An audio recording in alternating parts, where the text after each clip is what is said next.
tadi malam hingga pada pagi hari ini, kami semua dapat berkumpul di tempat ini dengan keadaan sehat walafiat.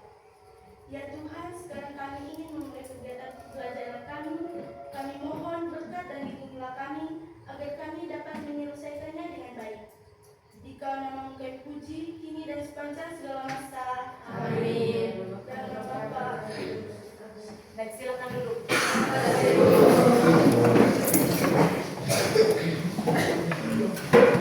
Sebelum pelajaran dimulai, ketua kelas mana? Saya Bu. Minta yang hari ini kita hadir siapa?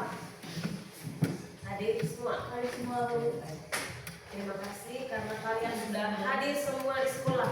Itu artinya kalian memiliki kesadaran untuk mengejar ilmu. Ilmu dikejar. Iya Bu. Atau dituntut? Dikejar. Kau mau pilih ilmu itu dituntut atau dikejar? Dikejar. Memangnya dia lari? Tidak Bu. Kalau kamu mau tuntut, memangnya dia bersalah? Tidak Bu. Tapi mau dipelajari. Baik, karena kamu sudah hadir semua, maka baiknya pelajaran hari ini kita segera mulai. Hari ini kita belajar tentang berpikir komputasional. Ya, berpikir komputasional. Sebelumnya, mungkin di SMP kamu pernah belajar tentang berpikir komputasional. Sudah dapat informatika di SMP? Sudah. Mungkin pernah mempelajari ilmu bagaimana kita berpikir komputasional. Berarti sudah ada bayangan.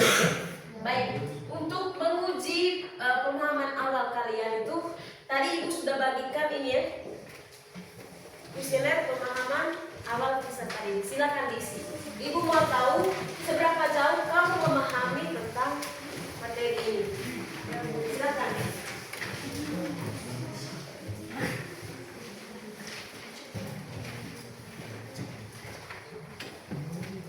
Ibu kasih waktu hanya 5 menit. Ya. Tidak 5 menit terlalu banyak. 1 menit lebih. Silakan diisi sesuai dengan rubrik yang sudah disediakan.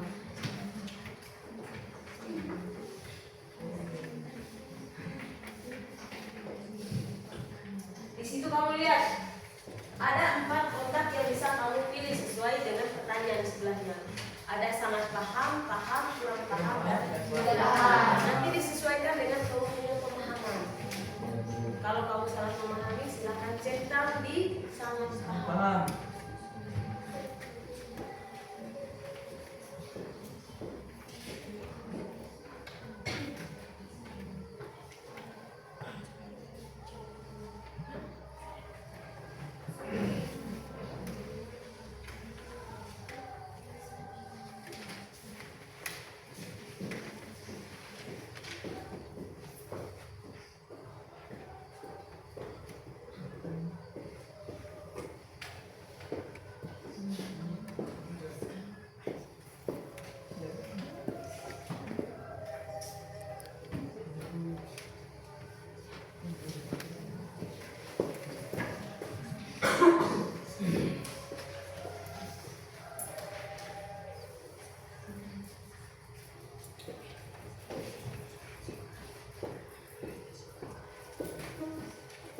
Baik, sudah? Sudah. Sudah, silakan ditunjukkan. Iya Bu. Jalan. Kumpul oleh ketua kelompok.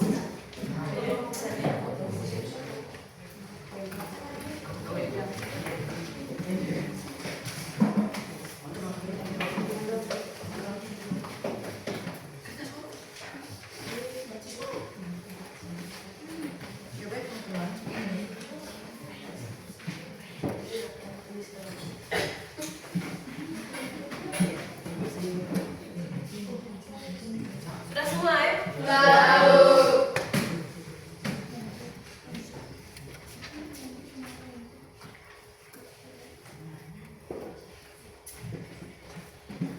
Baik, sudah. Terima kasih. Selanjutnya, Ibu akan menyampaikan tujuan kita belajar tentang berpikir komputasional. Apa yang menjadi tujuan kita belajar hari ini?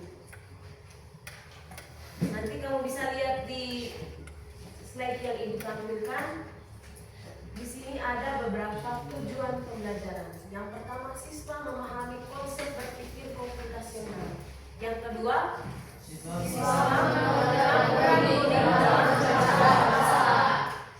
berikutnya, siswa mengetahui penerapan kecerdasan artifisial dalam kehidupan sehari-hari.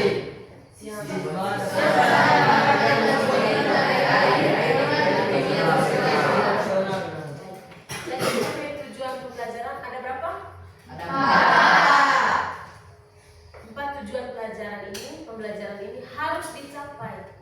Jadi itu gunanya kita berada di sini sekarang, supaya kita bisa menguasai atau mencapai tujuan pembelajaran yang ada. Kemudian langkah-langkah pembelajaran yang akan kita buat hari ini, yang pertama nanti tadi pembukaan sudah.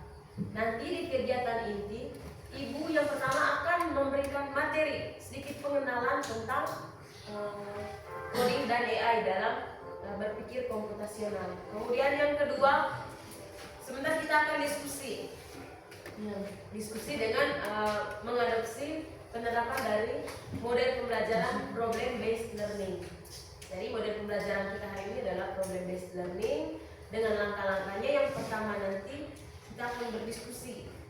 Di situ ibu yang pertama akan mengorganisasikan kalian dalam merumuskan masalah. Nanti ibu akan tampilkan sebuah permasalahan untuk kamu analisa. Kemudian kalian akan mengerjakan RKPD. Lalu masing-masing RKPD nanti akan dipertanggungjawabkan oleh masing-masing kelompok. Jadi boleh diskusi, dan itu berarti presentasi lah. Kelompok mempresentasikan hasil diskusinya, kelompok lain menanggapi. Itu juga kelompok yang lain. Kemudian di akhir nanti, karena ini sebenarnya masih ada 2 pertemuan, setelah ini masih ada pertemuan lagi. Jadi untuk kuisnya nanti tunggu di pertemuan minggu depan. Hari ini sampai di kita akan mempresentasikan hasil diskusi. Dan yang terakhir nanti ibu akan mengenalkan kepada kalian beberapa aplikasi platform teknologi yang dapat kita gunakan dalam menyelesaikan permasalahan yang kita diskusikan. Baik, bagaimana, sudah siap untuk belajar? Sudah. Semangat pagi. Selalu semangat pagi. Salam satu hati. Yes, yes, yes. Ya. Apa itu berpikir komputasional? Ya, Ita. Berpikir komputasional adalah pendekatan pemecahan masalah yang menggunakan konsep dan metode dari ilmu komputer untuk memahami dan menyelesaikan masalah di berbagai bidang. Yang lain, gimana yang lain? Berpikir komputasional. Mari kita lihat sama-sama. Seperti yang sudah dijawab oleh teman kalian dari kita, kurang lebih poinnya seperti itu. Tapi isi lengkapnya adalah cara berpikir untuk memecahkan masalah itu secara logis. Maksudnya secara logis itu bagaimana? Bisa diterima oleh akal dan sistematis, artinya dia berurutan, dia punya alurnya itu jelas dan dapat dipertanggungjawabkan. Kemudian berpikir komputasional itu bisa dilihat juga sebagai decomposition, artinya dia memecahkan masalah. Kemudian pattern recognition, artinya dia mencari pola, ada pola tertentu dalam menyelesaikan masalah. Kemudian abstraction, yaitu mengambil hal penting dan algoritma, yaitu membuat langkah-langkah penyelesaian atau algoritma. Itu artinya adalah membuat langkah-langkah penyelesaian. Baik, sudah dipahami? Mungkin ada yang mau ditanyakan? Baik, berarti cara berpikir yang logis dan sistematis untuk memecahkan masalah. Baik.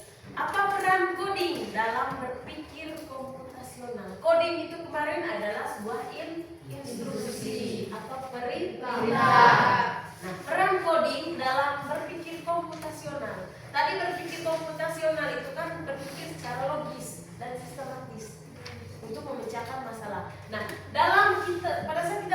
logis dan sistematis itu untuk memecahkan masalah. Apa peran coding di dalamnya?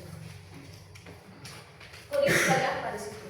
Ketika kita mulai berpikir secara logis dan sistematis, apa peran coding? Coding masuk ke dalam pikiran kita itu untuk apa? Sebagai suruhan, apalagi sebagai perintah. Di sini coding bisa seperti yang Mita bilang tadi, sebagai suruhan, sebagai penyuruh, perintah. Dia memberikan instruksi. Nah, di sini coding perannya adalah menuangkan algoritma ke dalam bahasa komputer. Kita anggap komputer tadi dia juga sudah berpikir logis dan sistematis. Sehingga peran coding di dalamnya adalah menuangkan algoritma dalam bahasa komputer. Misalnya membuat program sederhana menghitung rata-rata nilai. Ibu Endang kalau menghitung rata-rata nilai dari siswa, saya menggunakan Microsoft Excel. Di situ nanti saya akan kumpulkan nilai dari siswa. Misalnya siswa dalam kelas 10B, siswa A berapa nilai tugasnya, berapa nilai ujian tengah semesternya, berapa nilai dia punya PR, berapa nilai keaktifannya, berapa nilai. Nanti itu dijumlahkan menggunakan aplikasi Microsoft Excel. Setelah dijumlahkan baru dihitung dia punya rata. Bagaimana cara menghitung rata-rata? Total nilainya dijumlahkan dibagi dengan berapa item. Misalnya tadi item yang pertama itu adalah tugas, item kedua mungkin ada tugas kelompok, item yang ketiga mungkin ulangan harian, habis itu ulangan apa, dibagi. Ada berapa dia punya item itu dibagi dengan jumlah. Misalnya ada 5 berarti dibagi dengan 5. Nah, hubungannya di sini adalah algoritma, dia berhubungan dengan coding. Kalau ada algoritma, berarti coding berperan di dalamnya untuk menuangkan algoritma ke dalam komputer. Kemudian nanti hasil akhirnya adalah sebuah solusi yang ada. Yang kedua, apa itu kecerdasan artifisial? Kita sering sebut Meta AI, apalagi Gemini AI. Kecerdasan buatan. Yaitu kemampuan komputer untuk meniru kecerdasan manusia. Jadi AI ini itu sebagai asistennya kita, karena dia meniru kita punya cara berpikir. Dia hanya kita punya pembantu sebenarnya. Kita punya asisten. Jadi jangan sampai dia lebih pintar lagi daripada kita. Harapannya kita yang harus mengendalikan AI, bukan kita dikendalikan oleh AI. Contohnya itu ada satu Google Maps. Kalau satu mungkin belum pernah digunakan. Ibu juga baru menggunakan ketika ikut pelatihan kemarin. Google Maps. Siapa yang sering menggunakan Google Maps di sini? Andin, Lano. Di kota besar, saya makan kalau kadang ngomong, kami saya tahu apa, terus nanti dia tahu sejati itu, sampai ada toko Riau langsung sudah Sherlock, minta Sherlock. Sherlock itu artinya membagikan lokasi. Jadi nanti share location maksudnya. Jadi nanti misalnya Jason ada di satu posisi, Andin di posisi lain, Jason dia gawe. Akhirnya aku Sherlock, Jason akan mengirimkan titik lokasinya kepada Andin. Andin tinggal jalan. Dengan bantuan apa? Google Maps. Karena lokasi yang dikirimkan oleh Jason akan dibaca oleh Google Maps yang ada di HP-nya Andin tinggal ikuti perintah dari Google Maps. Nanti di situ Google Maps bilang jalan lurus sejauh 5 meter misalnya, kemudian belok kanan, tinggal itu saja. Ada itu fiturnya ada di WA. Kalau kamu lihat di WA itu ada fitur untuk kemudian rekomendasi YouTube. Ini kemampuan dari AI. Kemudian deteksi wajah. AI dia bisa mendeteksi wajah. Ada rumah-rumah tertentu yang sudah memanfaatkan teknologi AI. Jadi kalau bukan pemilik rumah yang muncul di depan alat tersebut, maka pintu tidak akan terbuka.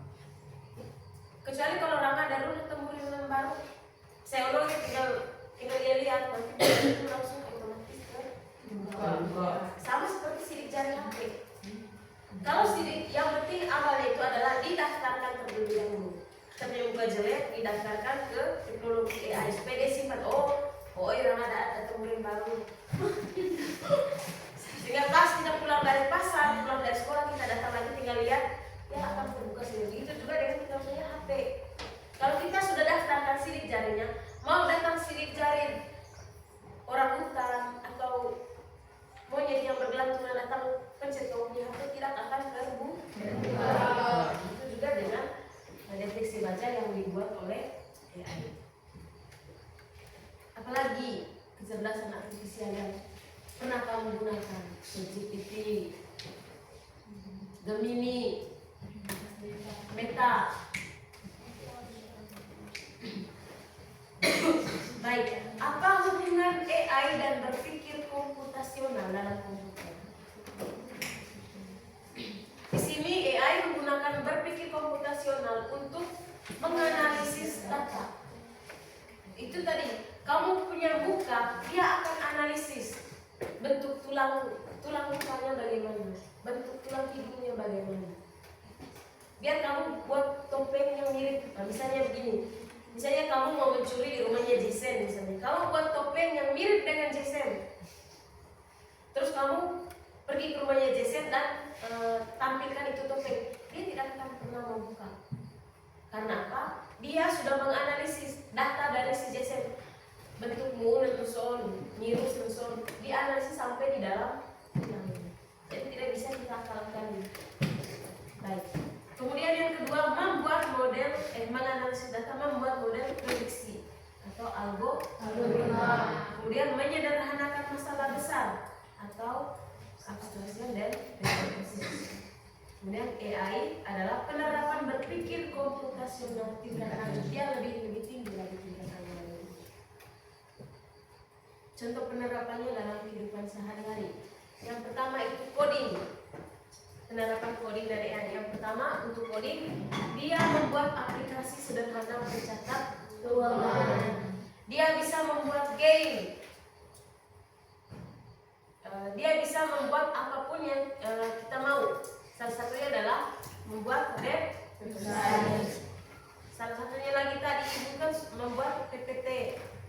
Dia minta di AI. Kemudian kalau AI adalah sistem rekomendasi belanja online. Lalu keduanya kalau digabungkan bisa membuat game edukasi yang bisa belajar dari mainan. Yang kamu main selama ini game online itu kan kayak Free Fire apa itu kan game edukasi. Kalau game edukasi itu ada nanti ibu akan tunjukkan.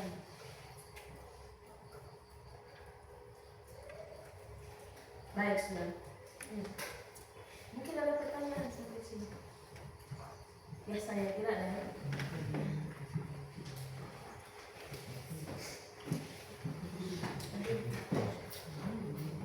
Ada pertanyaan? Ada Bu. Biasanya tidak ada. Tapi tolong diadakan. Oke. Ibu sekarang akan menampilkan satu video yang harus kamu tonton. Tapi ibu minta ini bukan hanya sekedar bobok mata penonton, tapi tolong disimak. Ya Bu. Disimak apa maksudnya, apa poin penting dari video ini. Kalau bisa dicatat. Oh. Sehingga nanti kalau ibu kasih pertanyaan, kamu bisa menjawab. Baik ya?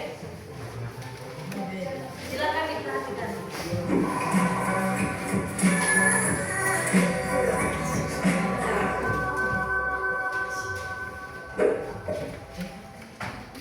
Sampahku tanggung jawabku. Dari mana asalnya sampah? Sampah berasal dari kegiatan sehari-hari seperti makan, mandi, belajar, bekerja, dan lain-lain. Sampah dapat dikategorikan menjadi 3 jenis. Yang pertama, sampah yang mengandung bahan berbahaya dan beracun atau B3, seperti baterai, kabel, barang elektronik yang sudah rusak. 2. Sampah anorganik yang sulit terurai seperti plastik. 3. Sampah organik mudah terurai dan mudah membusuk seperti daun dan buah-buahan. Kemana perginya sampahku? 1. Dibuang dengan dipilah. Mulai dari rumah sudah dilakukan pemilahan sampah sesuai dengan jenisnya. 1 Sampah anorganik dapat disalurkan ke pemulung atau bank sampah untuk didaur ulang. Sampah organik dapat diolah menjadi kompos di rumah. Sampah yang mengandung bahan B3 dapat disalurkan ke Dinas Lingkungan Hidup. 2. Dibuang tanpa dipilah. Di rumah tidak dilakukan pemilahan sampah. Semua jenis sampah dijadikan satu, dibuang di tempat sampah. Selanjutnya dibawa oleh petugas kebersihan dengan gerobak sampah ke tempat TPS atau tempat pembuangan sampah. Dan akhirnya dibawa oleh truk pengangkut sampah ke tempat TPST atau tempat pembuangan sampah terpadu. 3. Dibuang sembarangan. Dibuang ke sungai. Membuang sampah ke sungai dapat mengotori sungai dan menghambat aliran sungai. Sungai yang kotor dapat mencemari lingkungan dan aliran sungai yang terhambat dapat menyebabkan banjir ketika musim hujan tiba.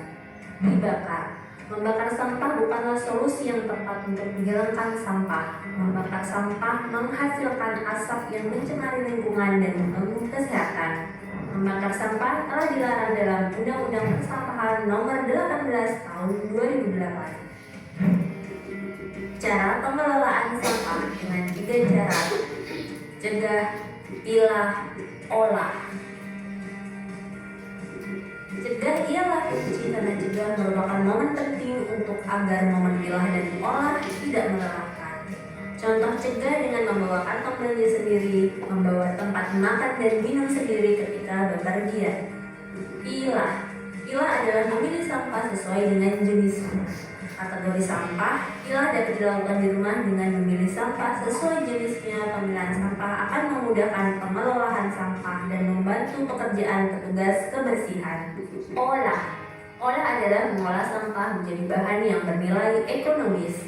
Olah dapat dilakukan di rumah dengan mengolah sampah organik menjadi kompos. Pengolahan sampah di rumah dapat mengurangi banyaknya sampah di TPA. Cegah, pilah, dan olah dimulai dari rumah. Sampahku, tanggung jawab. Baik, satu kali lagi ya. Ya. Kita lihat videonya. Jadi, tolong disimak baik-baik. Ibu akan putar satu kali lagi supaya kamu bisa tangkap apa poin penting dari video ini.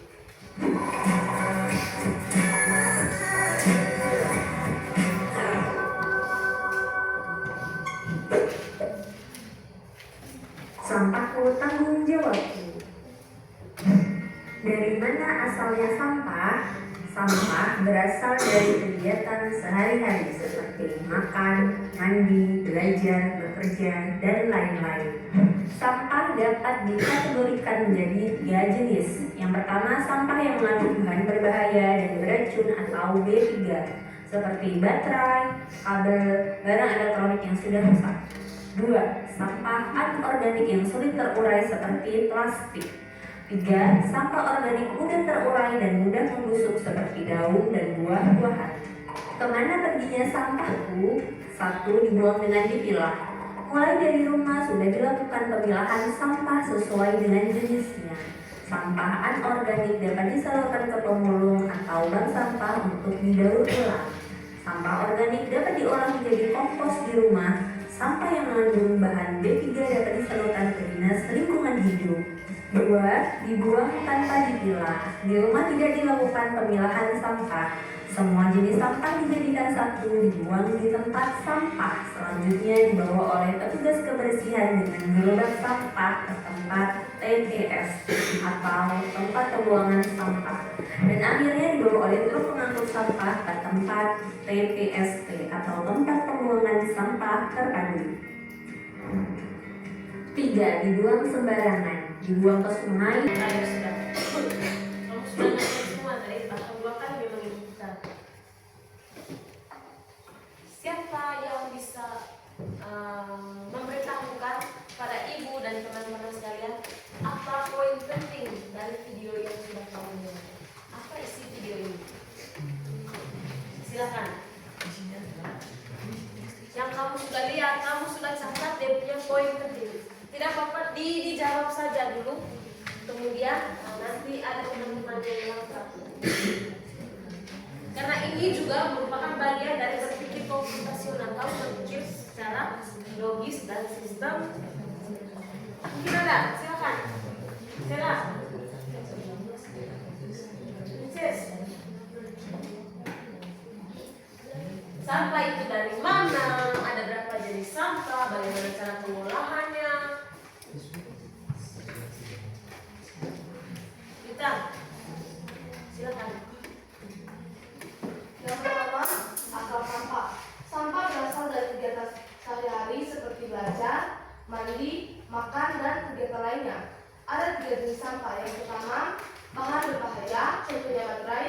Yang kedua, anorganik, contohnya plastik. Yang ketiga, organik, contohnya dedaunan.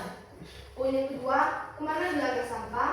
Yang pertama, buang dengan dipilih sesuai jenis. Yang kedua, dibuang tanpa dipilah. Yang ketiga, dibuang sembarangan. Yang keempat, dibakar. Baik. Terima kasih untuk itu. Mungkin ada yang lain, ada yang mau menambahkan. Sampah itu dari mana?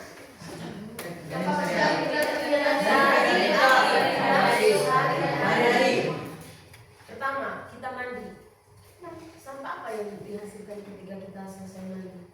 Air yang sudah terkontaminasi dengan zat kimia dari kita punya sabun.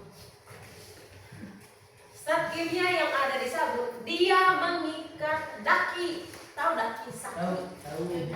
Makanya kita mandi pakai sabun, karena di sabun itu ada zat yang mengikat kita punya daki.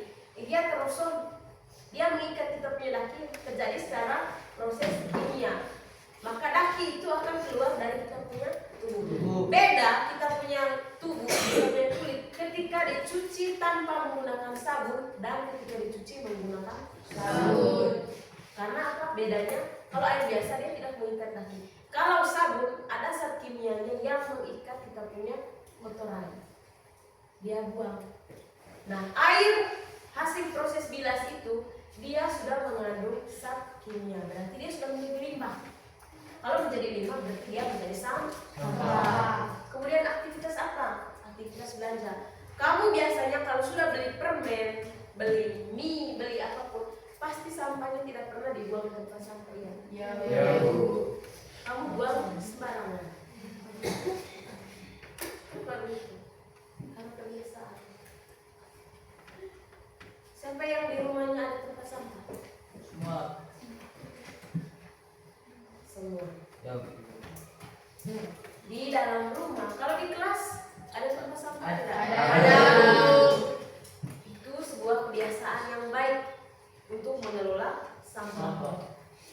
Jadi saya tidak boleh lihat lagi anak SMA biasa di kios itu gudang sampah. Kenapa? Karena biasanya orang habis beli buka makan buang.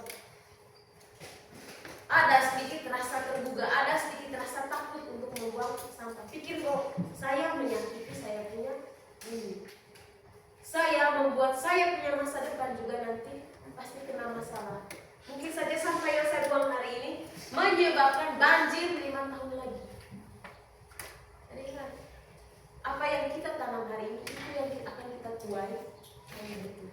Kemudian sampah juga berasal dari mana?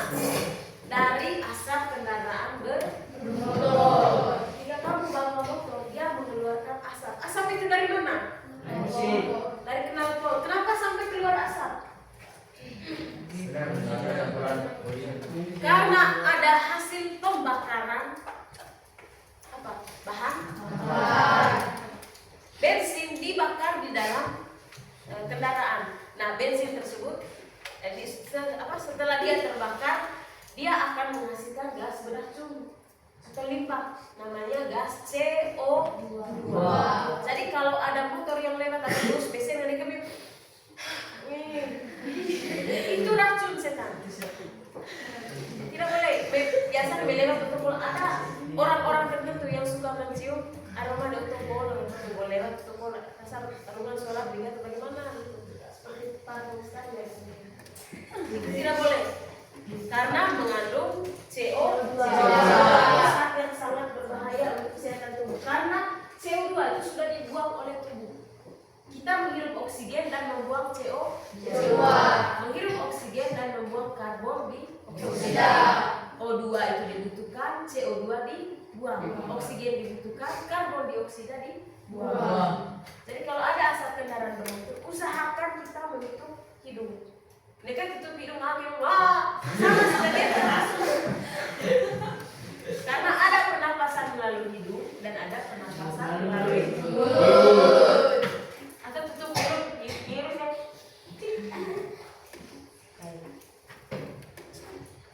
Apalagi tadi yang disampaikan di video?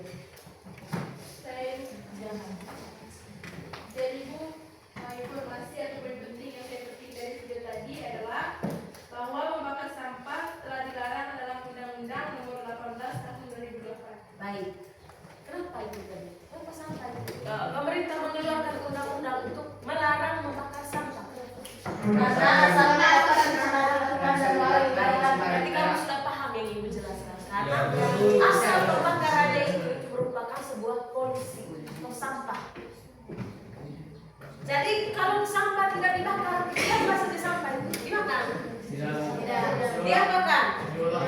Diolah sesuai dengan dia punya jenis. Kalau sampah organik itu contohnya daun, buah-buahan, sisa makanan. Itu diapakan? Kalau kita dikasih ke binatang. Contohnya di saya biasa tilan. Nah, kalau tidak ada babi di rumah, berarti sampahnya diapakan? Dimakan lagi tidak? Dijadikan sebuah kompos. Karena proses kimia dari pembusukan makanan tersebut dia menghasilkan kompos yang berguna untuk menyuburkan tanaman. Kemudian kalau sampah anorganik diapakan? Diolah menjadi barang yang bisa dipakai lagi, misalnya menjadi hiasan. Kulit permen bisa dibuat menjadi bunga. Kemudian botol minuman bisa dibuat menjadi tempat sampah atau hiasan-hiasan gantungan. Itu sampah yang baik harus diolah lagi menjadi barang yang bisa dipakai. Baik, sudah. Selanjutnya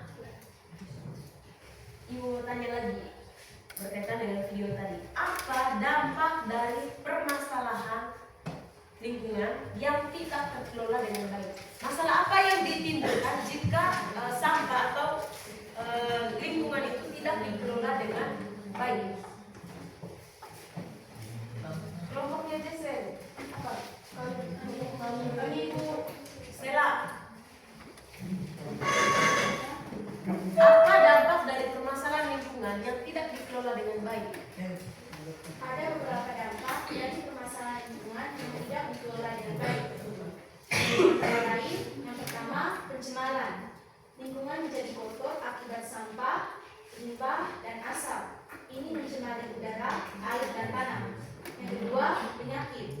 Lingkungan yang kotor jadi tempat berkembangnya kuman dan nyamuk. Akibatnya, manusia mudah terkena penyakit seperti diare, demam berdarah, dan infeksi saluran pernapasan. Yang kedua, bencana alam. Tumpukan sampah di saluran air bisa menyebabkan banjir. Penebangan pohon sembarangan juga bisa menyebabkan longsor. Yang keempat, kerusakan ekosistem.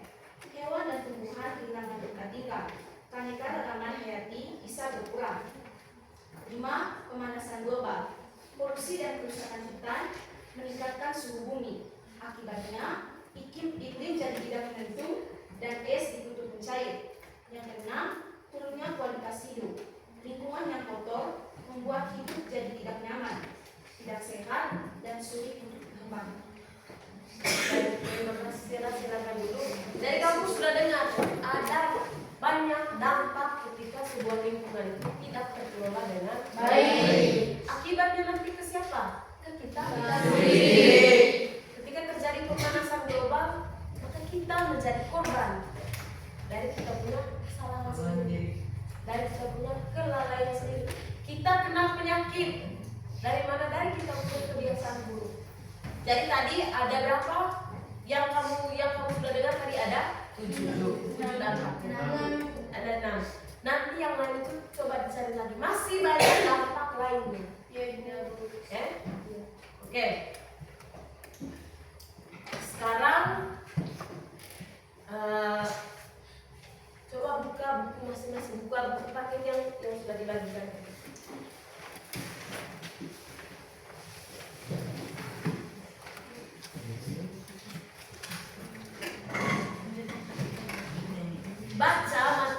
tentang berpikir komputasional.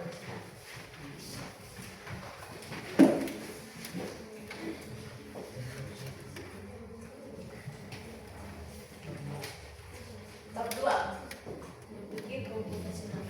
Nanti dihubungkan dengan kamu cari kaitannya materi yang ada di situ dengan kita punya kegiatan aktivitas dari tadi.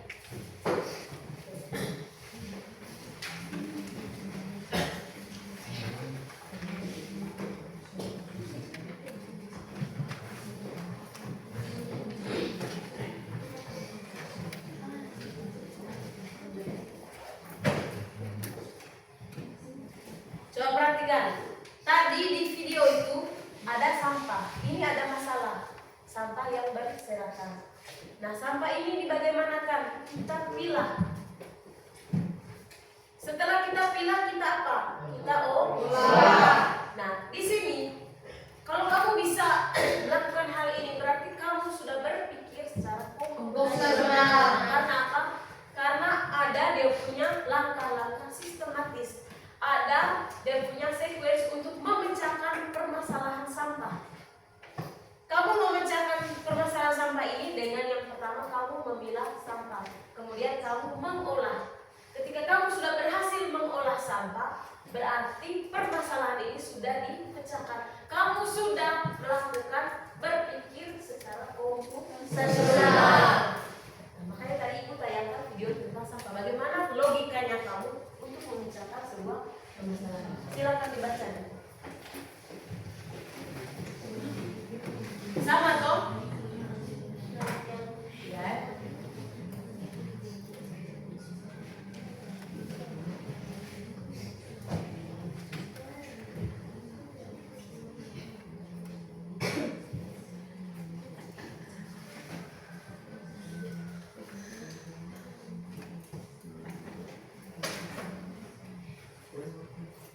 Ada yang ingin ditanyakan?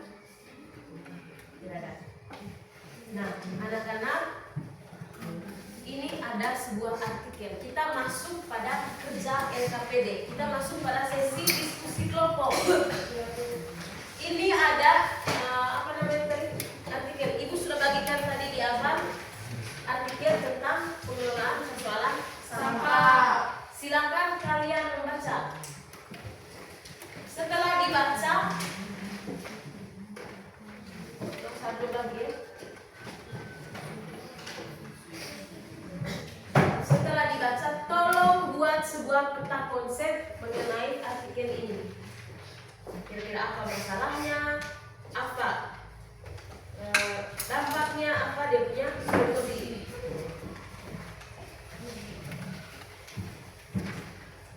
Kemudian nanti setelah kamu buat peta konsep, jawab pertanyaan yang ada di LKPD.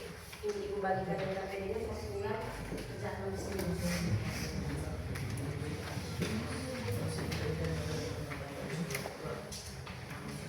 Satu kelompok cukup satu sudah. Iya ibu.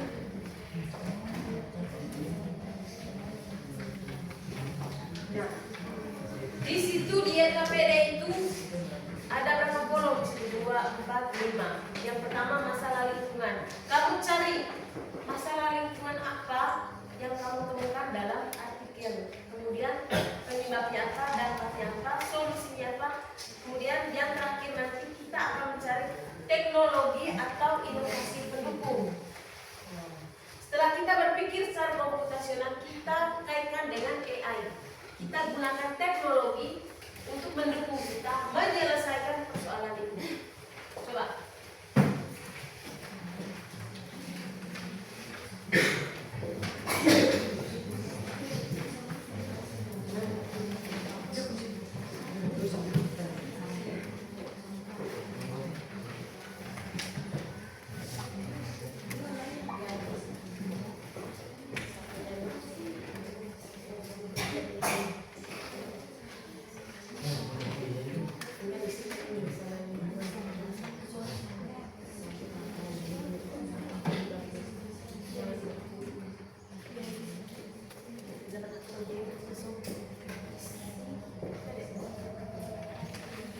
Oh iya, kalau tidak cukup untuk isi di tabel, kamu kamu buat di luar.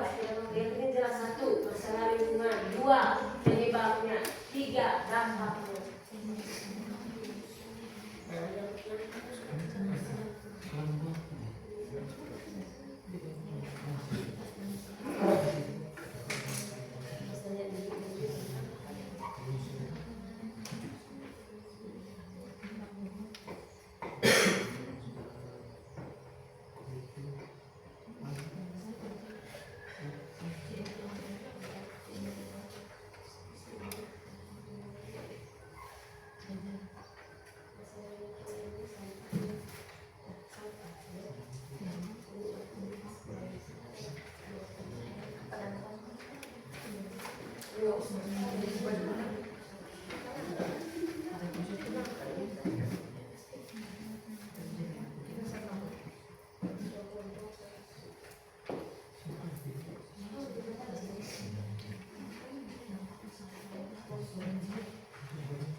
kamu punya kemampuan literasi. Jason, baca paragraf yang pertama.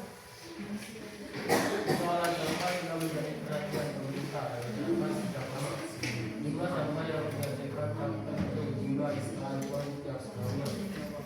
Hal ini membuat pemerintah setempat menjadi semakin gencar dalam menangani pengelolaan sampah yang ada di setiap daerah Indonesia. Sela, paragraf kedua. Sejumlah mahasiswa yang tergabung dalam himpunan mahasiswa psikologi atau HIMAPSI, Universitas Muhammadiyah atau UNIMA melihat realita tersebut dan berkesempatan menemukan ide untuk menangani permasalahan tersebut melalui diperolehnya hibah program penguatan kapasitas atau PPK organisasi kemahasiswaan atau ormawa. Perolehan hibah tersebut sekaligus menjadi salah satu prestasi HIMAPSI UNIMA yang membanggakan. Yang berikutnya, Aldo, paragraf ketiga. Tim diketuai Guruan Rida Habib. Gufran. Gufran Rida Habib melakukan program perbedaannya masyarakat di grup pemberdayaan masyarakat di dua dusun, yaitu dusun Ketabang dan dusun Sembarin yang berlokasi di desa Banjarjo, Kecamatan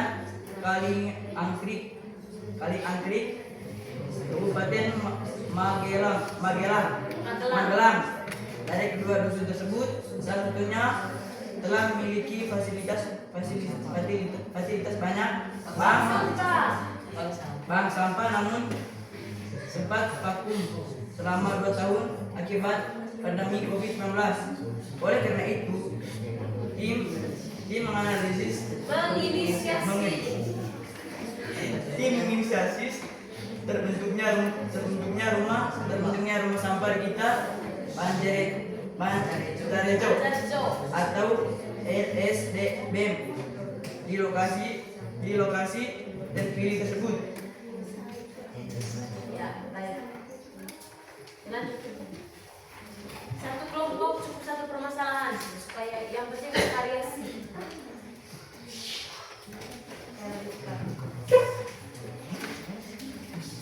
3 menit lagi.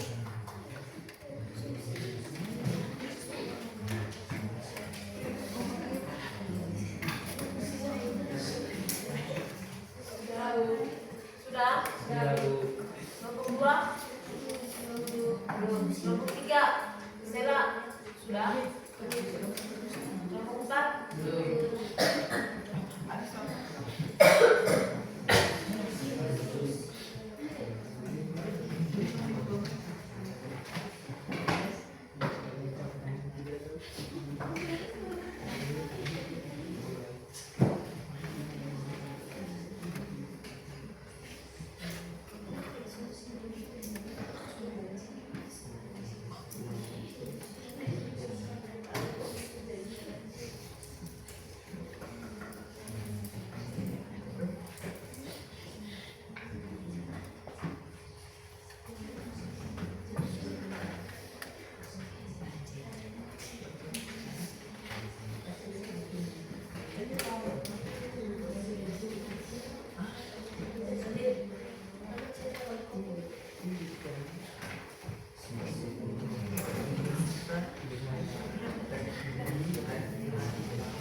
Sudah ya? Baik, sudah. Sekarang kita akan mempresentasikan.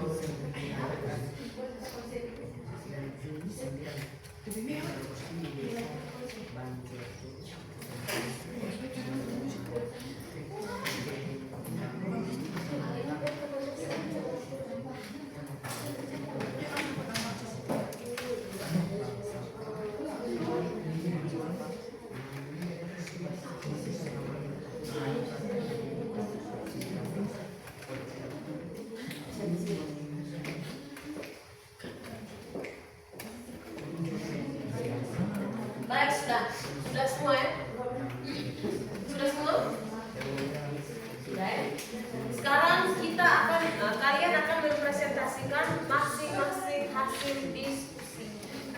akan bagikan lembar umpan balik antar kelompok.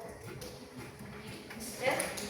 Nanti kelompok 1 menilai kelompok 2, kelompok 2 menilai kelompok 3, kelompok 3 menilai kelompok 4, dan kelompok 4 menilai kelompok 1.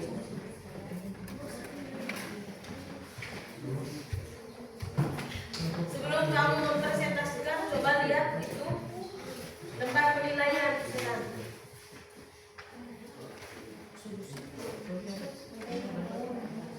Lembar umpan balik antar kelompok.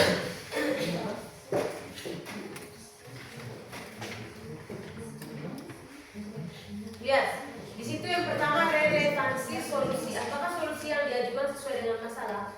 Kelompok 1 misalnya menilai kelompok 2. Ketika kelompok 1 presentasi, kelompok 4 perhatikan solusi yang mereka buat untuk mereka punya masalah itu apakah sesuai atau tidak. Skornya 1 sampai 4. Kalau sangat sesuai berarti 4. Kalau sesuai ada yang kurang sedikit berarti 3. Kalau kesesuaiannya tidak terlalu ini berarti 2. Kalau tidak sesuai 1. Kalau hanya sesuai tanpa ada penjelasan berarti 2. Kalau sesuai dengan penjelasannya yang banyak 3. Kalau lebih terperinci lagi berarti 4. Itu juga dengan kreativitas dan inovasi.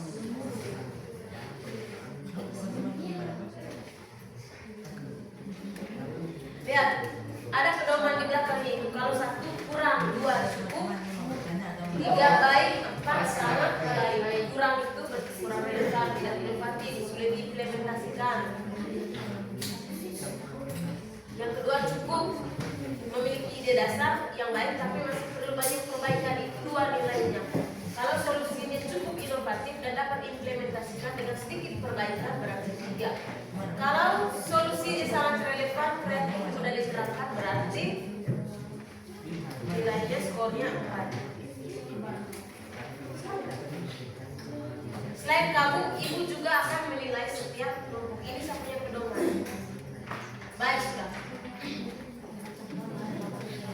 Ada yang mau presentasi duluan? Daripada sabar ya.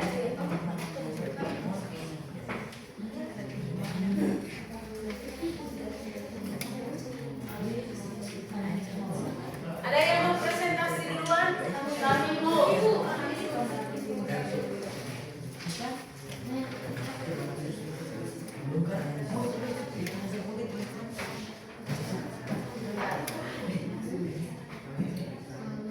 Ibu akan undi melalui aplikasi ini supaya tidak ada yang tidak siap. Supaya siap, sabar ya.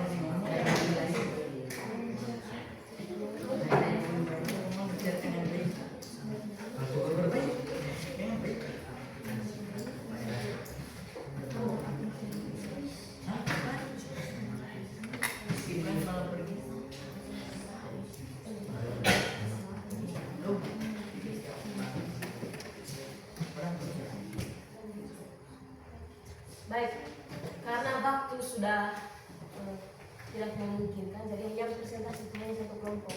Kelompok mana yang akan maju, ibu akan tentukan melalui aplikasi ini sebentar.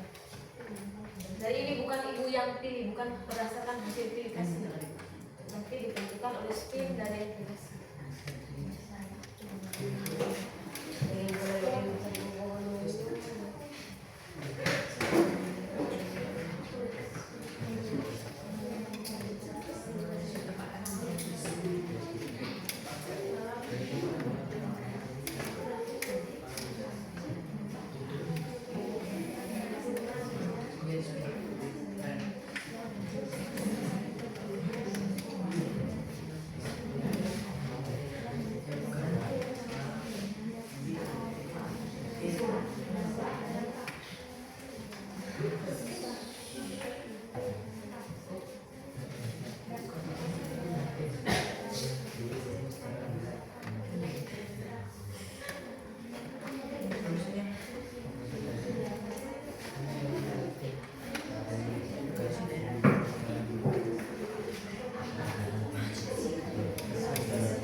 presentasikan ya.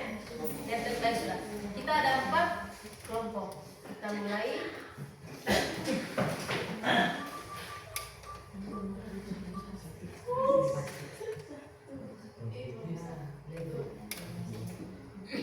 Ya. Yang maju. Silakan. Dari sini sudah.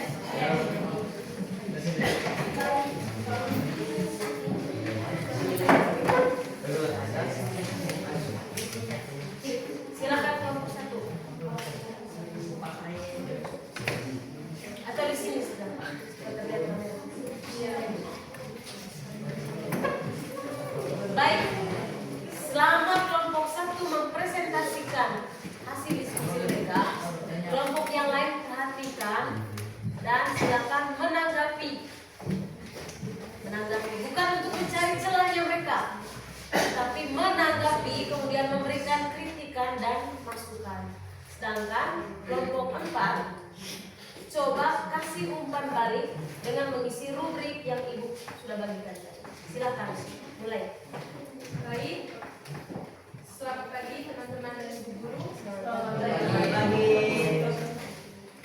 Jadi pada kesempatan ini kami akan mempresentasikan hasil diskusi kelompok kami. Sebelum itu, kami mengucapkan terima kasih kepada ibu guru dan teman-teman yang telah memberikan waktu dan kesempatan kepada kelompok kami untuk mempresentasikan hasil diskusi kelompok kami. Kepada teman kita dan teman kita, saya persilakan. Masalah lingkungan di sini masalah lingkungan yang kami pilih yaitu masalah sampah. Penyebab dari sampah yaitu akibat aktivitas manusia. Pelan-pelan juga. Akibat aktivitas manusia, contohnya sampah jajanan dan pengelolaan sampah yang buruk. Dampaknya yaitu kerusakan pada ekosistem. Solusinya adalah dengan memilih sesuai jenis dan mengolahnya, membuat tempat sampah dan bahan yang ramah lingkungan. Teknologi atau inovasi pendukung yaitu perancangan pengembangan bank sampah berbasis digital berupa sebuah website. Baik, terima kasih kepada teman kita yang telah membacakan hasil diskusi kelompok. Jadi sekarang kami memberikan kesempatan kepada teman-teman sekalian untuk memberikan tanggapan terhadap kelompok kami. Baik, silakan ditanggapi. Tadi mereka membahas masalah tentang sampah. Kamu sudah dengar penyebabnya tadi adalah aktivitas manusia, misalnya membuang sampah sembarangan. Kemudian pengelolaan sampah yang buruk. Dampaknya adalah kerusakan ekosistem pada lingkungan. Kemudian solusinya mereka bilang adalah dengan memilah sampah itu sesuai jenisnya. Kemudian dan mengelolanya. Selain itu kita harus membuat tempat sampah dan ditempatkan di mana-mana. Kemudian dan bahan bakar. Menggunakan bahan bakar yang ramah lingkungan. Menggunakan bahan bakar yang ramah. Kemudian solusi lain adalah kita menggunakan bahan bakar yang ramah lingkungan. Nah, sedikit informasi, kalau di Indonesia bahan bakar untuk kendaraan bermotor itu menggunakan bensin dan solar. Kalau di Jepang mereka mengelola tongkol jagung menjadi bahan bakar sehingga dia ramah lingkungan, tidak menghasilkan CO2. Dan di akhir ini teknologi atau inovasi yang digunakan untuk mengatasi sampah, mereka menawarkan untuk merancang pengembangan bank BRI, tapi ini berkaitan dengan sampah, bank sampah yang berbasis digital. Dia berupa sebuah website. Nah, nanti kita pembuatan website itu akan kita pelajari nanti di informatika. Jadi bagaimana? Mungkin ada yang ingin ditanggapi, ada yang mau memberikan komentar. Mungkin itu dampaknya itu masih belum cukup, masih banyak dampak lain, atau mungkin penyebabnya bukan hanya itu. Kamu ingin menambahkan apa kira-kira penyebab yang lain? Sebentar, jawab sudah. Solusinya, ya silakan Adin.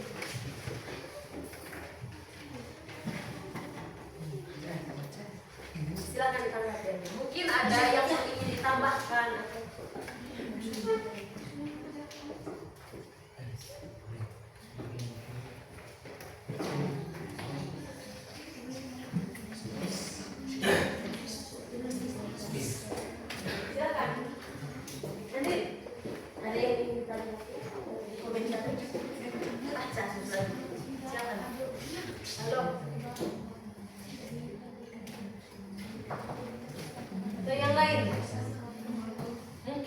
kamu solusinya kurang tepat atau mau menambahkan, mungkin ada yang kurang, silakan Andin, silakan. Halo.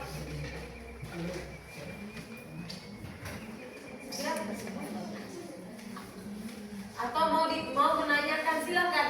Pokoknya apa saja yang mau kalian tanggapi tentang presentasi mereka, silakan disampaikan. Ya Princess. Baik, kepada teman Princess kami Jadi terima kasih, langsung saja ke pertanyaannya saya. Mohon maaf teman-teman, pertanyaan dari saya yaitu contoh dan bahan bakar yang ramah lingkungan itu bagaimana? Silakan. Mungkin ada contoh bahan bakar ramah lingkungan yang kamu tahu karena di situ tadi sudah tulis toh. Mungkin selain tongkol jagung yang bendang bukan tadi.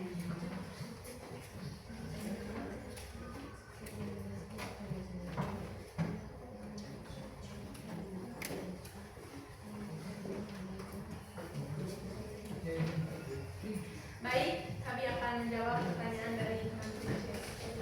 Jadi jawabannya bahan bakar yang ramah lingkungan tadi sama seperti yang Ibu Endang jelaskan, karena kebetulan cuma itu yang kami ketahui, yaitu menggunakan tongkol jagung. Karena orang di luar negeri, contohnya Jepang, menggunakan bahan bakar tongkol jagung yang notabene kan itu sangat ramah lingkungan. Jadi itu merupakan salah satu contoh bahan bakar yang ramah lingkungan. Bagaimana Princess? Gimana dengan jawabannya? Baik, terima kasih. Saya terima jawaban dari kita. Terima kasih banyak.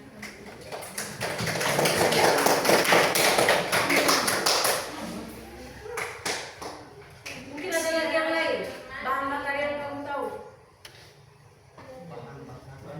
Di sini ada biodiesel. Biodiesel termasuk di dalamnya itu adalah minyak nabati. Kemudian minyak kelapa atau minyak sawit bisa digunakan sebagai bahan bakar. Kemudian bioetanol. Bioetanol di sini terbuat dari tadi itu jagung, ubi, dan lain sebagainya. Kemudian bahan bakar dari gas alam.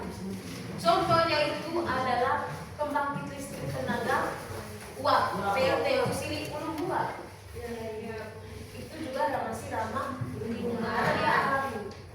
Kemudian dari air, pembangkit listrik tenaga air. Itu semua bahan bakar yang ramah lingkungan. Mungkin ada lagi. Pembangkit listrik tenaga surya dari cahaya matahari, dia tidak mencemari lingkungan. Itu solusi-solusi yang ditawarkan untuk mengurangi permasalahan lingkungan. Kemudian teknologi yang ditawarkan itu adalah membuat website untuk pengelolaan sampah. Ada lagi? Baik, kalau tidak ada silakan duduk. Terima kasih kepada kelompok 1. Mari kita berikan tepuk tangan.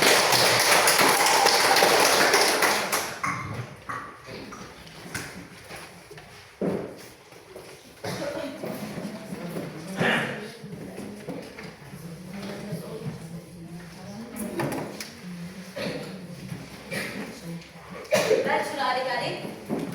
Tadi Ibu sudah mengajak atau kita sudah bekerja sama untuk bagaimana berpikir secara komputasional melalui sebuah kegiatan, yaitu menganalisis dan memecahkan sebuah permasalahan. Jadi kita sudah menerapkan apa di sini? Berpikir komputasional. Kita sudah menggunakan coding dan lain-lain. Nah sekarang bagaimana kita menggunakan teknologi, salah satu AI, untuk mengatasi permasalahan ini. Tadi kalau secara manual permasalahan ini sudah kita atasi dengan beberapa solusi yang ditawarkan oleh teman kelompok 1. Contohnya tadi itu mengolah sampah, kemudian mengurangi penggunaan bahan bakar yang mencemari lingkungan dan lain sebagainya. Nah sekarang kira-kira kita sekarang berpikir pakai teknologi apa untuk mengatasi permasalahan ini. Kita harus melibatkan sebuah teknologi yang digunakan untuk memudahkan kita mengatasi permasalahan contoh tadi sampah atau kerusakan lingkungan. Pakai teknologi apa ya? Nah, ibu di sini mau mengajarkan kepada kalian. Tadi di artikel itu kamu lihat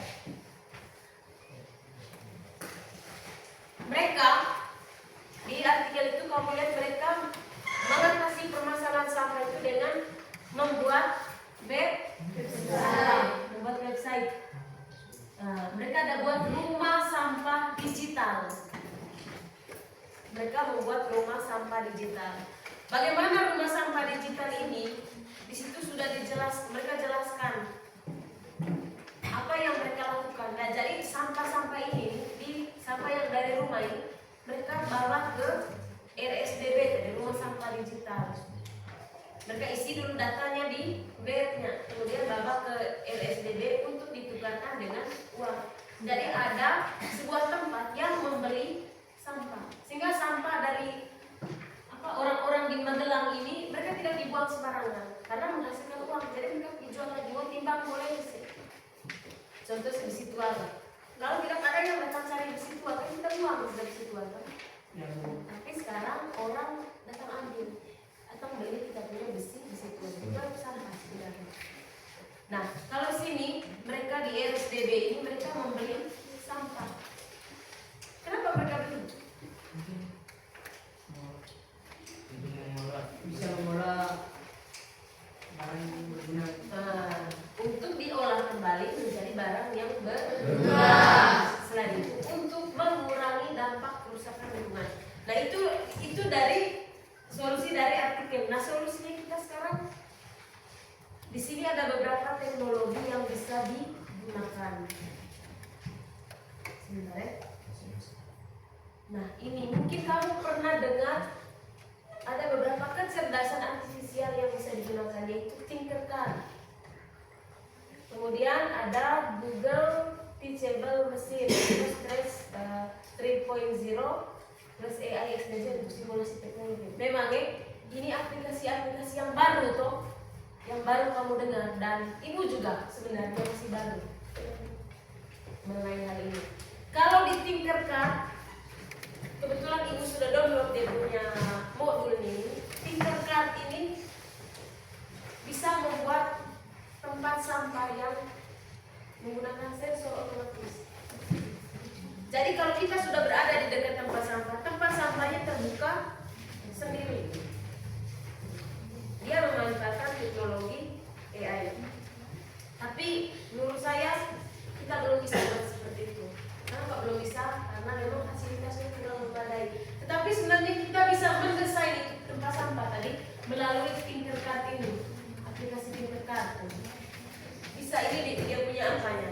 Nanti kalau kamu dapat jaringan yang bagus, coba kamu buat desain dengan pedoman dari sini. Ibu sudah download dia punya modul latihan untuk membuat simulasinya. Kamu tinggal kerjakan nanti dia. Tapi sekarang belum bisa karena kita terkendala jaringan. Mungkin ada solusi lain. Kita mau ke internet ini susah.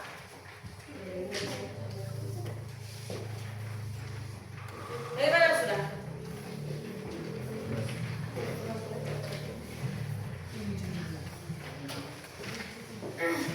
Nanti kalau kamu pergi di Ruteng, pergi di Borong, coba kamu buka aplikasi Tinkercad, kemudian kamu kerjakan sesuai dengan langkah-langkah yang ada di dalam ini untuk membuat tempat sampah elektronik, supaya ada teknologi yang kita gunakan untuk mengatasi permasalahan sampah. Kan biasanya kita membuat tempat sampah atau tempat sampah manual dari bahan bekas. Nah, sekarang karena kita belajar tentang coding dan AI, bagaimana kita mengintegrasikan teknologi untuk memecahkan permasalahan. Bagaimana sudah kita punya jaringan internet ini tidak bagus? Mungkin ada solusi lain. Ya, ayo. Kita bisa buat dalam bentuk poster. Kita buat dalam bentuk poster. Mudah-mudahan jaringannya bagus. Ya, karena kita fasilitasnya kurang bagus, jaringan tidak mendukung, kemudian ada beberapa peralatan yang kita tidak punya.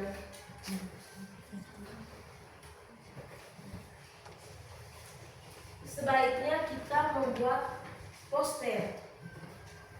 Sabar ya, coba ini.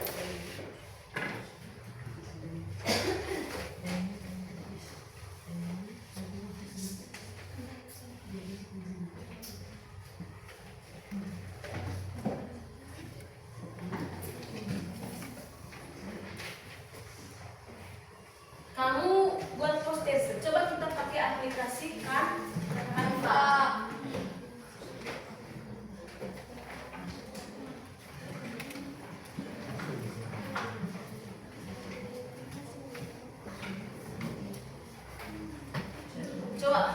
Coba buka di HP itu aplikasi, buka sedang canva.com. Semoga jaringannya bagus.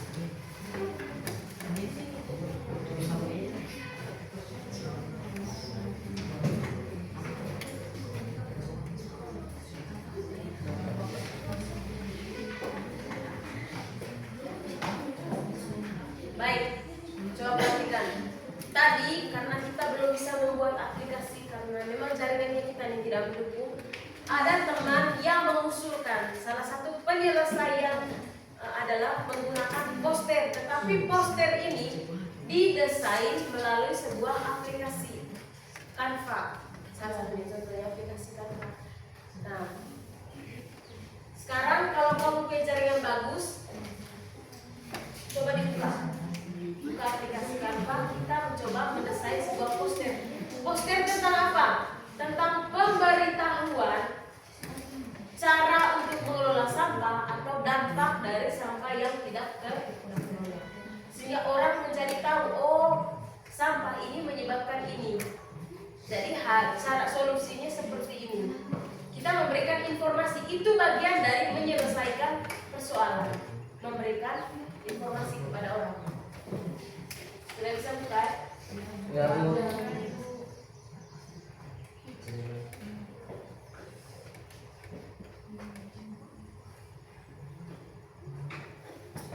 Coba buka. Bisa? Jaringan ada?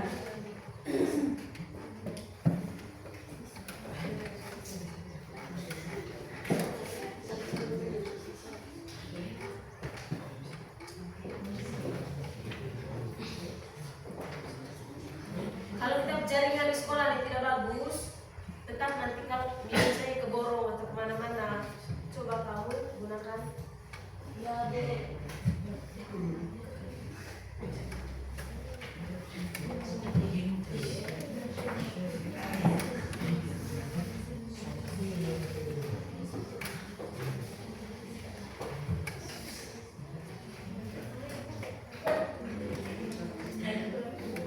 Baik, sudah.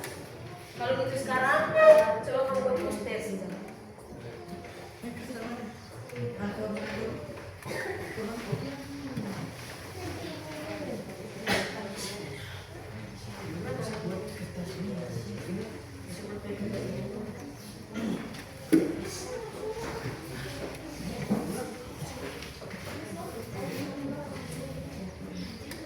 Sudah di HP bisa buka.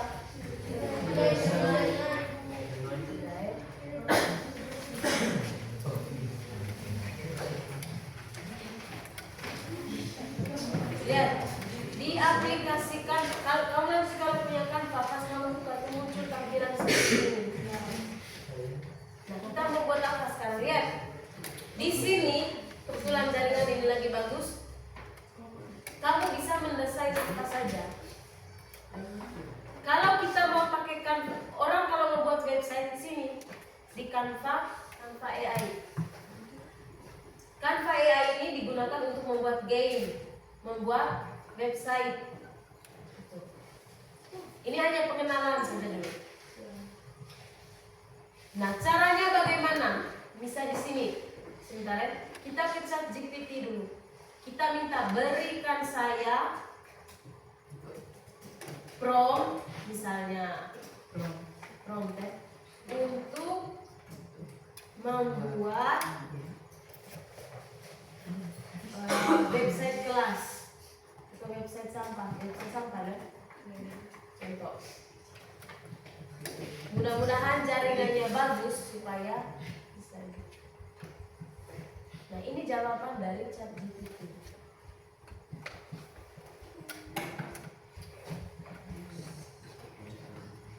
Dia tanya, mau saya buatkan juga versi kode siap pakai?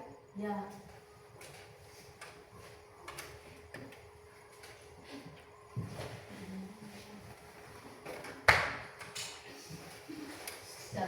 Nah, ini dia punya kodenya. Coding. Kalau dalam kehidupan sehari-hari tadi coding itu macam yang kita buat tadi. Tapi kalau dalam dunia komputer seperti ini, nanti kode ini memiliki kode lama itu terus. Kita salin, lihat, kita salin, baru masukkan ke Canva AI. Sampai Canva AI kita klik yang code for me. Tinggal kita masukkan perintah dari si ChatGPT. Sebentar ya, masih proses.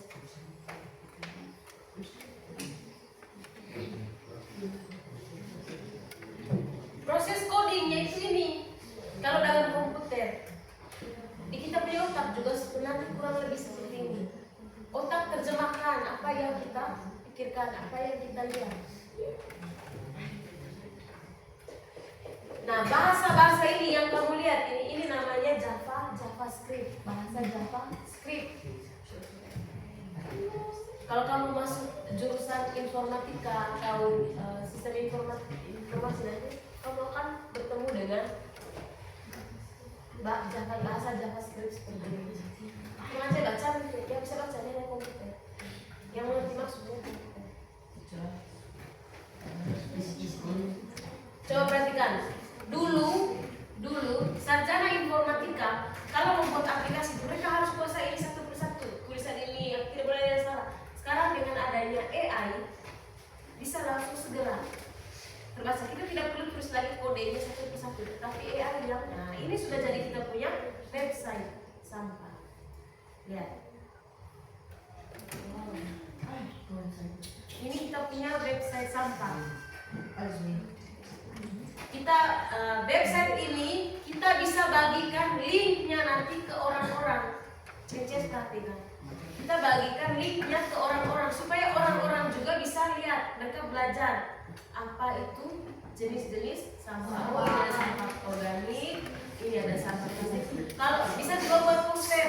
Kalau mau buat lebih bagus tampilannya, buat website. Ini yang namanya. Kita bisa buat website untuk diri sendiri, untuk kelas. Isinya juga bisa kita yang tentukan sendiri. Kalau yang ini tadi otomatis kalau kita minta di ChatGPT. Kemudian mulai daur ulang, cara daur ulang. Dia kasih tahu caranya seperti ini. Kemudian ini ada edukasi lingkungan. Jadi adik-adik, teknologi yang kita gunakan sini misalnya tadi Canva AI untuk membuat website tentang sampah. Kita mau mengatasi masalah sampah dengan menggunakan teknologi yaitu website. Website ini apa gunanya? Untuk menyebarkan informasi kepada orang lain supaya mereka mengelola sampah sesuai dengan aturan yang kita atau cara yang kita tulis di kita punya website. Oh, how kita punya website sebenarnya? Ini hanya pengenalan saja dulu karena kita baru masuk pelajaran coding dan misalnya tadi kita mau tulis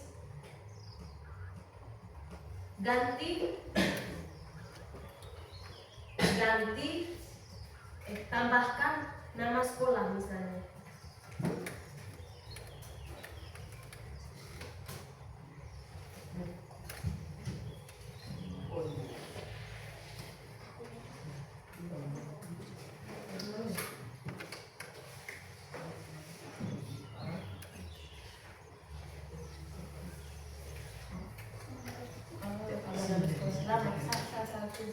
Satu tambahkan nomor sekolah.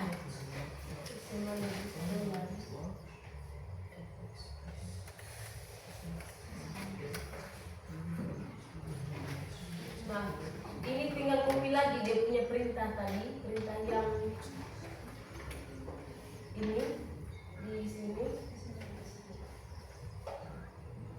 ubah nanti misalnya outropet pas ada air lupa kasih masuk nama sekolah di sininya.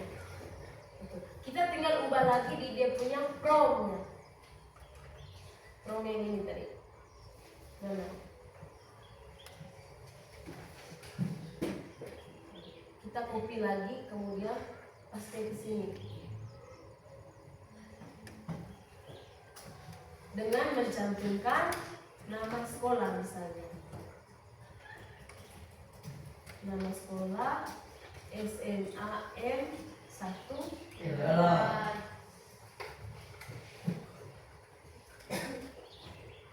Sabar. Foto-foto yang kamu lihat di mana sudah di Facebook yang saya bilang kemarin, punya orang di depan komputer, orang tiba-tiba dari muka jelek tiba-tiba jadi bagus, itu kerja dari ini barang.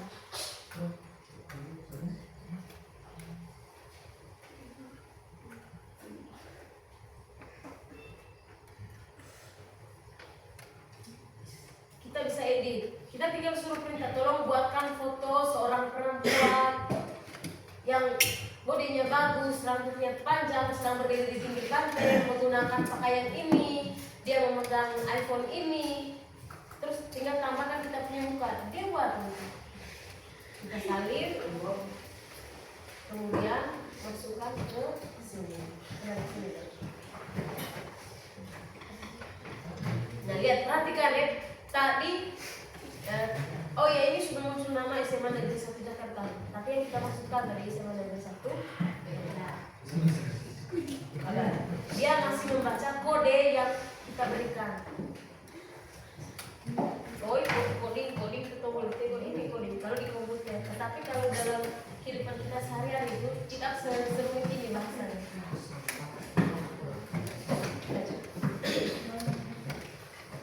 Lembar penilaian komputer ini bukan.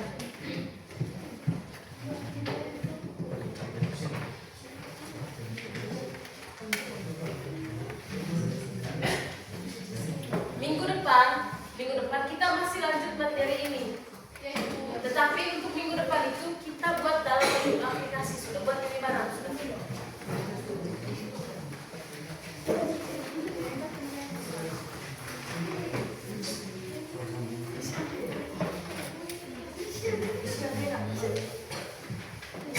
Kalau mau buat kita konsep, buat poster kan suruh ini AI. Lihat, ini sudah muncul SMA Negeri 1. Kalau ada yang kurang lagi, tinggal tulis di sini. Maunya seperti apa?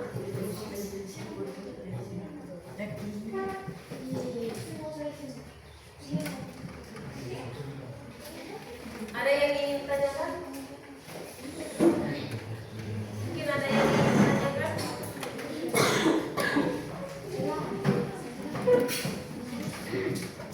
Kamu mau kerja apapun, membuat PPT, buat apapun, kalau misalnya memang susah suruh kamu buat presentasi ini, presentasi itu, tinggal buat di Canva. Kalau jaringan bagus,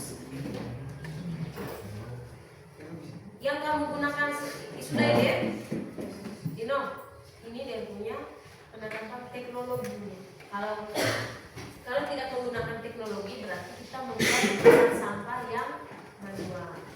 Kalau kita menggunakan teknologi berarti kita membuat tempat sampah elektronik, tetapi didesain di platform teknologi. Jadi kita bisa desain dulu di platform teknologi, baru kita lihat alat-alat yang digunakan ini, tinggal kita beli dan kita rakit jadi. Kalau mau buat game juga di sini. Contoh, buatkan saya. Yang penting perintahnya itu tadi harus jelas. Buatkan saya prom game apa misalnya? Game fisika, game fisika tentang misalnya suhu dan kalor. Game fisika yang menarik, sabar ya. Yang menarik tentang suhu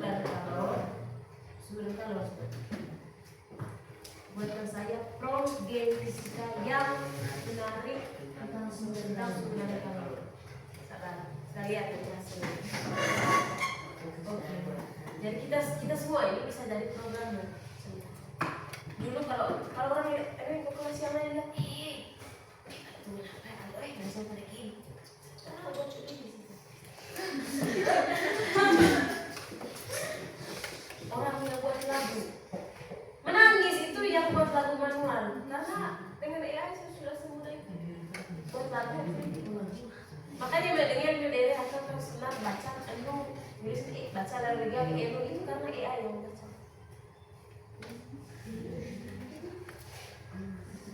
Salah. Dia tanya, dia sudah tampilkan prompt yang ini.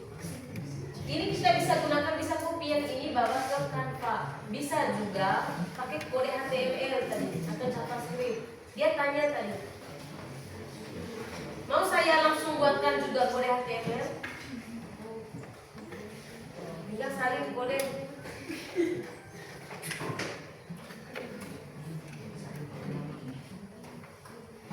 Setelah kita salin, dia suruh one moment, artinya tunggu sebentar. Dia harus buat.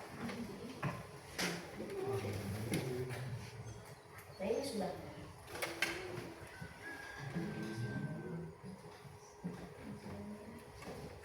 Di sini ini hanya ada huruf dan angka. Makanya di informatika itu dalam coding juga dia erat kaitannya dengan matematika. Gimana? Sudah lepas? Ya, Sabar ya.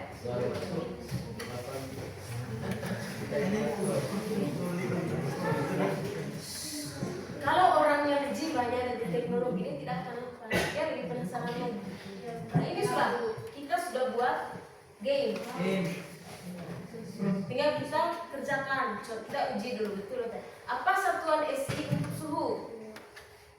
Kelvin. Benar. Selanjutnya kita sudah dapat skor 1 dari 10. Pertanyaan selanjutnya, berapa suhu nol mutlak dalam skala Celsius? 0. Oh, dalam skala Kelvin apa ini? Min 273,5. Maaf, saya salah. Pertanyaan selanjutnya, kalor adalah bentuk energi yang berpindah karena perbedaan suhu. Massa. Suhu. Siapa yang suhu? Siapa yang massa? Saya masa. Coba kita ke suhu. Benar. Rumus untuk mengubah Celsius ke Fahrenheit. Siapa yang A, siapa yang B, siapa yang C? Kita uji. Coba di D. Benar. Ya harus benar. Perpindahan kalor melalui zat padat tanpa disertai perpindahan partikel tersebut. Contoh kemarin itu kalau hidran bakar sendu, kan dia bakar di sini tuh. Kenapa kalau kita pegang di ujung lain kita juga rasa panas? Padahal lo main kena. Apa? Kondisi. Sudah 4 sekarang. Benda yang mengantarkan kalor dengan baik. Konduktor. Besi dia termasuk konduktor karena dia penghantar panas. Itu tadi dia hantar panas dari ujungnya ke ujung. Lanjut. Kalor jenis. Proses perpindahan kalor melalui aliran fluida. Contoh itu pada saat masak air. Itu konveksi. Termometer yang menggunakan alkohol biasanya digunakan untuk mengukur apa? Suhu yang paling Normal. Ada yang pakai air raksa dan ada yang pakai alkohol. Yang pakai air raksa itu yang ada warna merah itu kata. Itu biasa kamu temukan di tubuh tubuh manusia toh. Coba kita pilih yang lain. Makanya orang banyak menggunakan termometer air raksa karena dia lebih cepat dan bisa mencapai suhu yang tinggi. Sedangkan yang alkohol ini dia untuk mengukur suhu tubuh yang rendah. Lanjut. Rumus kalor yang diserap atau dilepas adalah Q, M, C, D, H. Luar biasa. Mau main lagi atau bagaimana? Main lagi. Ini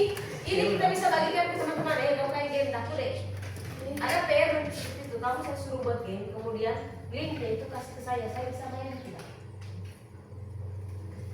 Tinggal use design, use design, kemudian website. Baiklah, sambil menunggu dia ada pertanyaan? Ya ada Bu. Ya saya. Jadi pelajaran hari ini sampai di sini. Apa kesimpulan dari pembelajaran kita hari ini? Seru sangat menyenangkan.